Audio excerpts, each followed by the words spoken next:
Hello बच्चों, चलिए प्रश्न देखते हैं। प्रोटीन संश्लेषण में आरएनए की भूमिका बताइए। तो चलिए जानते हैं। सबसे पहले इससे संबंधित मुख्य अवधारणा। तो यहाँ पर पूछा जा रहा है प्रोटीन्स संश्लेषण। तो प्रोटीन संश्लेषण के लिए मुख्य रूप से दो चरण है।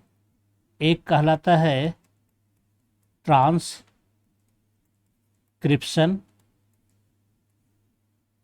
अर्थात अनुलेखन, और दूसरी प्रक्रिया होती है ट्रांसलेशन अर्थात अनुवाद। इस पूरी प्रक्रिया में तीनों आरएनए का महत्वपूर्ण रोल होता है। तीनों आरएनए का कि इसमें क्या होती है, महत्वपूर्ण भूमिका होती है। किस प्रकार से होती है भूमिका, चलिए इस पर हम लोग प्रकाश डालते हैं। सबसे पहले जब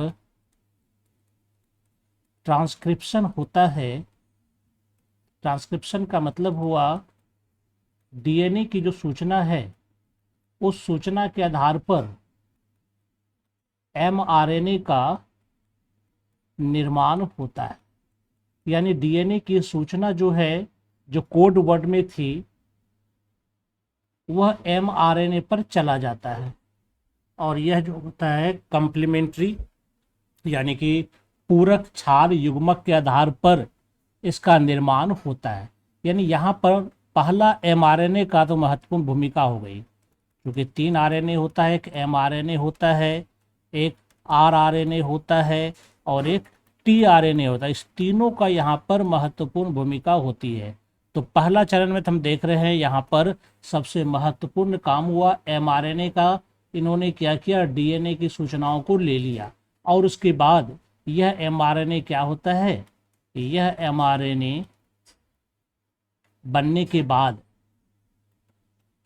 एमआरएनए बनने के बाद कोशिका द्रव्य में पहुंच जाता है। कोशिका द्रव्य में पहुंच जाता है सूचना लेकर के, ताकि उससे प्रोटीन बनाया जा सके। तो अब दूसरा चरण शुरू होगा। दूसरे चरण में ट्रांसलेशन की बात आती है। तो जो एमआरएनए कोड लेके आया है उसका अनुवाद होगा और प्रोटीन बनेगा। यानी कि यहाँ पर क्या होता है, एमआरएनए से प्रोटीन का निर्माण होता है। तो किस प्रकार से होगा, तो सबसे पहला काम तो यहाँ पर जो शुरुआत होता है वो जैसे आरआरएनए होता है, तो यह राइबोसोम का निर्माण करता है और टीआरएनए भी यहाँ पर मदद करेगा, जो कि अमीनो अम्ल का स्थानांतरण करता है। यह अमीनो अम्ल का स्थानांतरण करता है। यानी यहाँ पर अब क्या होने जा रहा है, अगर मान लेते हैं कि यह एमआरएनए है, तो इस पर क्या होगा कि ये इस पर राइबोसोम इस पर जुटा हुआ रहता है और इस पर जो कोड बना हुआ होता है, इस कोड के अनुसार ये राइबोसोम आगे इस पर बढ़ता जाएगा और इस कोड के अनुसार यहाँ पर क्या होता है, यहाँ पर ये अमीनो अम्ल जुटता चला जाएगा। इस तरह से यह जो है अमीनो अम्ल क्या होगा, इस कोड के अनुसार जुटता चला जाएगा। इसके लिए जो राइबोसोम होता है यह क्या होगा, यहाँ पर आगे बढ़ता चला जाएगा। तो यहाँ पर हम देख सकते हैं कि तीनों प्रकार के आरएनए यहाँ पर महत्वपूर्ण भूमिका निभा रहे हैं। अगर एमआरएनए है तो यह क्या कर रहा है, डीएनए से सूचना लेने का काम किया और वह सूचना लेकर के कोशिका द्रव्य में पहुंच गया, यानी कि यह संदेश वाहक का काम किया। फिर ट्रांसलेशन के समय में जो आरआरएनए बना था, यह राइबोसोम का निर्माण करके रखता है, जो कि ट्रांसलेशन में मदद करेगा।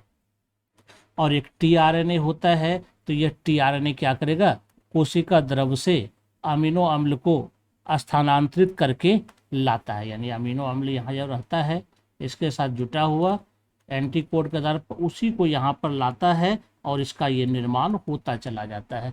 इस तरह से हम कह सकते हैं कि प्रोटीन संश्लेषण में तीनों प्रकार के जो आरएनए होता है उसकी महत्वपूर्ण भूमिका होती है। एमआरएनए की भी महत्वपूर्ण भूमिका है, आरआरएनए की भी है और टीआरएनए की भी है। आशा करता हूँ आपको ये समझ आ गया होगा। धन्यवाद।